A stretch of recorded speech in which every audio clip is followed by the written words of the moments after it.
Welcome to a Legendarium special about the Bone Wars, a 20-year feud that shaped paleontology. In this episode, we will talk about how a bitter rivalry helped to transform the study of dinosaurs. When most people think of the Wild West, they imagine Buffalo Bill, Jesse James, and caravans of settlers traveling in covered wagons. However, the Old West also became the scene for the near-legendary rivalry between two of the United States' greatest fossil hunters, Othniel Charles Marsh and Edward Drinker Cope. In the beginning, Marsh and Cope proved cordial colleagues, having met in Germany during the year 1864. At the time, Western Europe, not the United States, stood at the forefront of paleontology research. Yet part of the trouble between the two men stemmed from their very different backgrounds. Cope came from a wealthy Quaker family in Pennsylvania. He published his first scientific paper at the age of 18, and Cope's father sent him to Europe during the Civil War to avoid military service. Meanwhile, Marsh's family in upstate New York endured relative poverty. If not for a wealthy uncle named George Peabody, Marsh would have likely lived out his days on his father's farm. Not a friendly man, one woman compared getting to know Marsh to running into a pitchfork. Marsh likely considered Cope an amateur, while Cope saw Marsh as too rough and uncouth to be a true scientist. According to legend, in 1868, Cope rebuilt a strange fossil sent to him from Kansas by a military doctor. Naming the specimen Elasmosaurus, he placed its skull on the end of its short tail rather than its long neck. To be fair, no one had ever seen an aquatic reptile with such unusual proportions. However, Marsh had a reputation for debunking false claims, and he turned his talent against Cope. He conferred with Joseph Leidy, who served as a mentor to both men, and Leidy supported Marsh. Marsh then humiliated his friend by pointing out his error in public.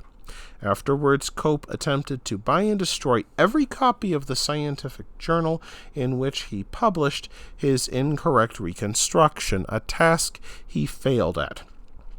We do not know for certain if the incident over Elasmosaurus unfolded as described, but we know for certain that the Bone Wars really got started when Cope discovered a fossil site in New Jersey that yielded the first fossils of Hadrosaurus. When he saw how many bones might be recovered from the site, Marsh paid excavators to send their discoveries to him rather than to Cope. Soon Cope found out about this outrageous breach of scientific decorum, and the Bone Wars truly began. During the 1870s, fossils began appearing in the American West. Laborers found many accidentally during excavation work for the Transcontinental Railroad. In 1877, Marsh received a letter from Colorado school teacher Arthur Lakes, which described the bones he found during a hike. Unaware of the rivalry, Lakes sent fossil samples to both Marsh and Cope in case one proved uninterested. Of course, Marsh paid Lakes $100 to keep his discovery a secret, and when he discovered that Cope knew of the find, he dispatched an agent west to secure the claim.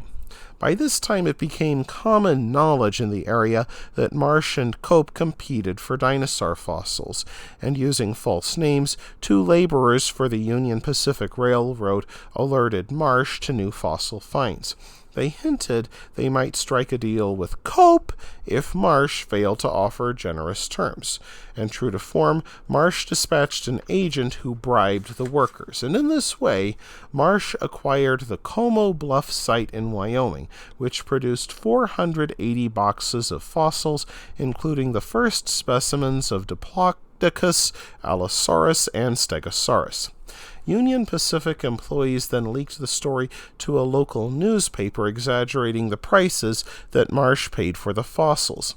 Cope sent his own agent out west, but the negotiations failed because of Cope's stinginess. So Cope ordered his prospector to steal bones from Marsh's Como Bluff site. This turned Como Bluff into the epicenter of what became known as the Bone Wars. Over the next few years, Marsh and Cope deliberately destroyed uncollected fossils and sites to keep them out of each other's hands. They spied on each other's excavations, bribed rival employees, and even stole bones outright. According to one witness, laborers on the rival digs once took time out from their work to pelt each other with stones. By 1880, it became clear that Othniel Marsh was winning the Bone Wars. Cope tried to invest his dwindling fortune in silver mines, which failed and left him near destitution. Thanks to the support of his wealthy uncle, George Peabody, who lent his name to the Yale Peabody Museum of Natural History, Marsh could hire more employees. Even better, Marsh became a member of the U.S. Geologic Survey and used his power to cut off Cope's funding while increasing his own. Like a losing political candidate taking the low road, Cope accused Marsh of plagiarism, fraud, and stealing from Geologic Survey funds. And this war of words had an effect. In 1884, Congress began an investigation into the survey. Cope recruited several of Marsh's former employees to testify against their boss. Next, Cope fed gossip about Marsh to a journalist for the New York Herald, and the paper started a sensational series about the Bone Wars. Furious, Marsh issued a rebuttal in the same newspaper, hurling similar accusations against Cope. In the end, this public airing of dirty laundry did not benefit either man. Marsh received orders to resign his lucrative position at the United States Geologic Survey. Cope, after his brief success, became stricken with poor health and had to sell off parts of his hard-won fossil collection. Cope wound up living alone in a tiny Philadelphia apartment, separated from his wife and family, with nothing but what remained of his fossil collection. When Cope died in 1897, both men had squandered their fortunes. Characteristically, Cope prolonged the Bone Wars even from his grave. He requested that scientists dissect his head after his death to determine the size of his brain, hoping it would be bigger than Marsh's.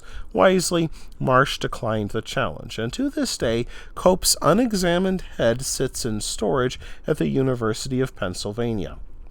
Marsh died a couple of years later, but only after the Smithsonian seized his fossil collection, for he collected them with misused federal funds.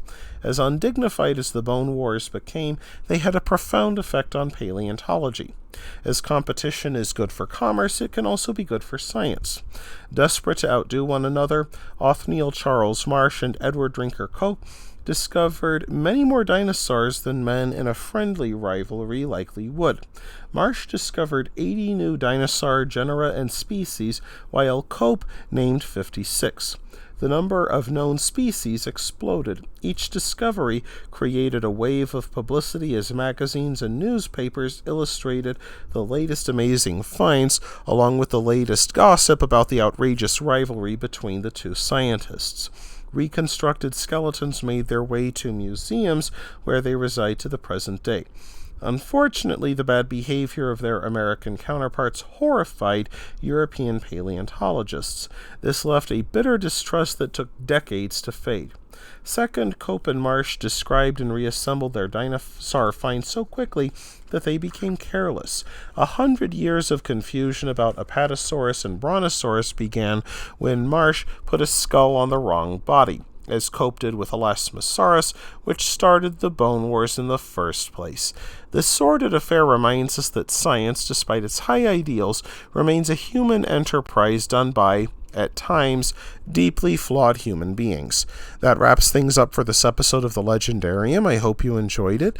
If you did, press like. If you want to see more, press subscribe. And if you've got anything to say, let me know in the comments section. Thanks again for joining me, and I hope that you have a great rest of the day.